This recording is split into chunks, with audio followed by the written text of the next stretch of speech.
dia a todos, bom dia a cada um que com fé e com graça se dispõe a ouvir mais uma parte das Escrituras neste dia. Nem falo pela manhã, mas talvez você vai ouvir pelo almoço, logo à tarde ou à noite, mas eu quero que Deus enriqueça a sua vida. E espero que isso que eu tenho relatado possa trazer conforto, edificação, graça à sua vida, para que você possa entender algumas coisas no que diz respeito às Escrituras Sagradas. Hoje eu gostaria de falar sobre o processo para a ressurreição e acredito que estarei falando mais de vezes nos próximos dias seguintes sobre esse assunto. E como texto eu gostaria de usar Mateus 28, 12 a 15, onde diz: quando os chefes dos sacerdotes se reuniram com os líderes religiosos, elaboraram um plano.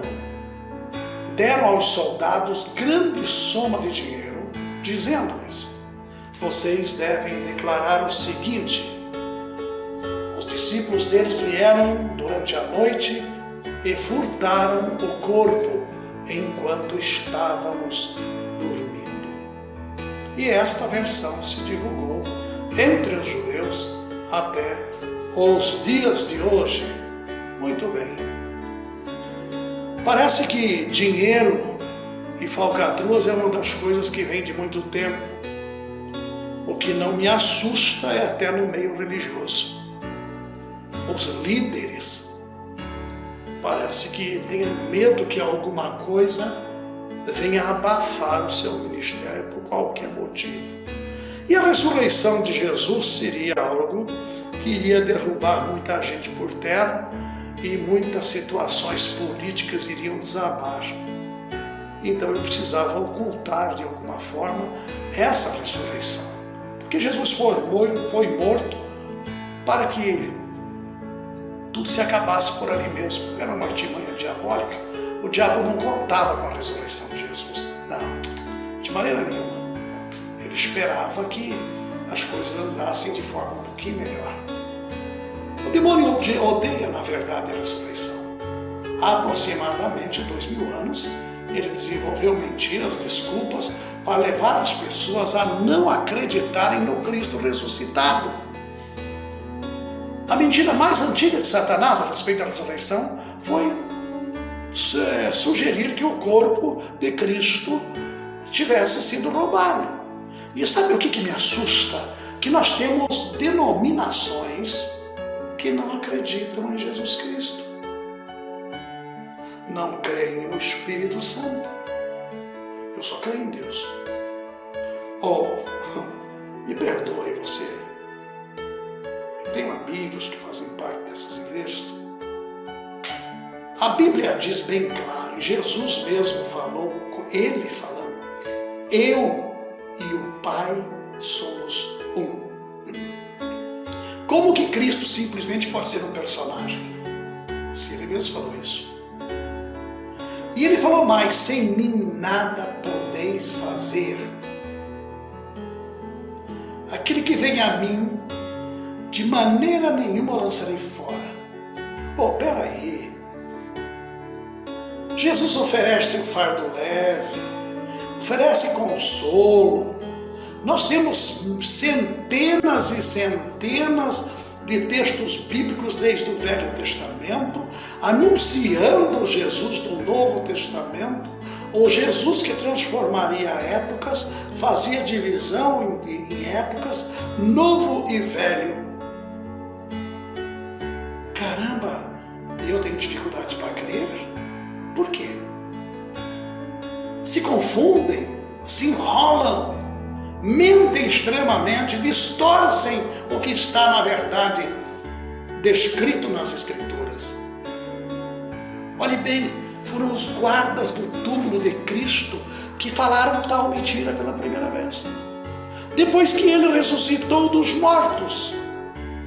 A Escritura nos diz que os líderes religiosos subornaram os soldados e dar instrução aos discípulos, dizendo: olha, alguém veio aqui durante a noite, enquanto nós dormíamos, e roubaram o corpo dele.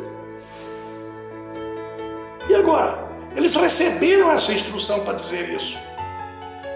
Meus queridos, eu preciso dizer para vocês uma coisa. Na verdade, Mateus 28:13 fala claro sobre isso. Mas tal mentira só comprova que a ressurreição do Senhor é verdadeira. Ela é verdadeira.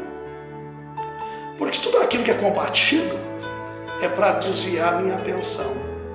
Você é brasileiro, meu irmão, você sabe disso. A maior prática política que existe no Brasil sempre é para esconder uma coisa e chama atenção para outra. Como se todo mundo fosse ignorante, bobo e otário. Quando não querem que eu veja alguma coisa, cria-se outra situação para que eu não enxergue. Mas Jesus foi gloriosamente abençoado, como Deus que é.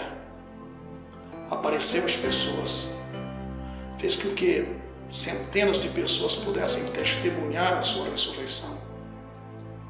Se tornou tão clara. É improvável, meus queridos, que os apóstolos falsificassem uma ressurreição. Eles nem mesmo acreditavam nessa ressurreição. Você se lembra quando as mulheres relataram a ressurreição de Jesus? As Escrituras nos dizem que os homens não acreditaram nas mulheres. As palavras delas pareciam loucura. Lucas 24:11. Ao invés de esperar com grande expectativa para o Cristo ressuscitado, os discípulos inicialmente rejeitaram tal ideia. Você não lembra do Tomé? Fala tanto dele. Aqueles dois no caminho de Emaús, você não lembra deles? Conversaram com Jesus, estiveram com Jesus, mas não o reconheceram. Você aí que está na igreja, você que está aí o tempo todo louvando a Deus, né? Eu estou andando com Jesus, está? Que beleza, que bom. Você conhece Jesus? Você já teve uma experiência com Cristo? Ou só ouviu dizer, só ouviu falar? Meus queridos, muitas pessoas não creem em Jesus Cristo e louvam o seu nome, anunciam a sua palavra.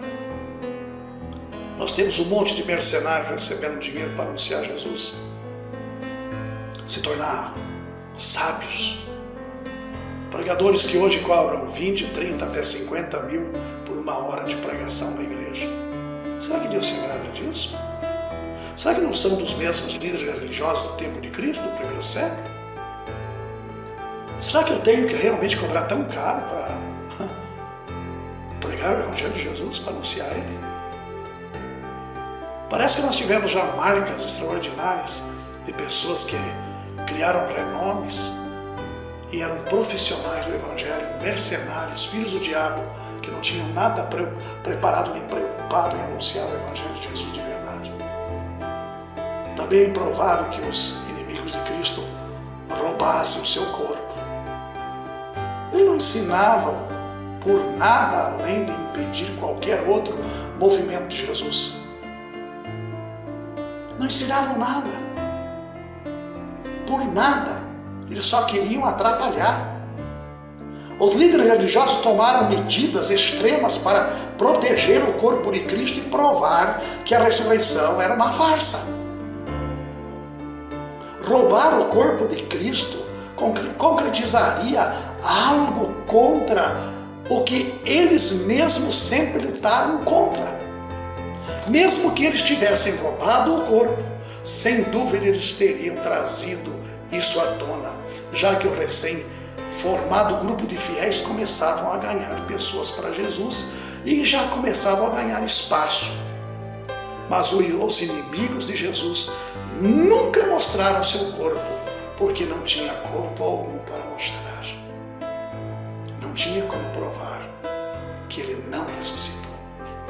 O fato é que o túmulo de Cristo estava vazio, porque ele ressuscitara dentre os mortos. Nada, nem Satanás, nem as mentiras deste mundo pode mudar a verdade de que Cristo ressuscitou, porque Ele ressuscitou dentre os mortos e está entre nós.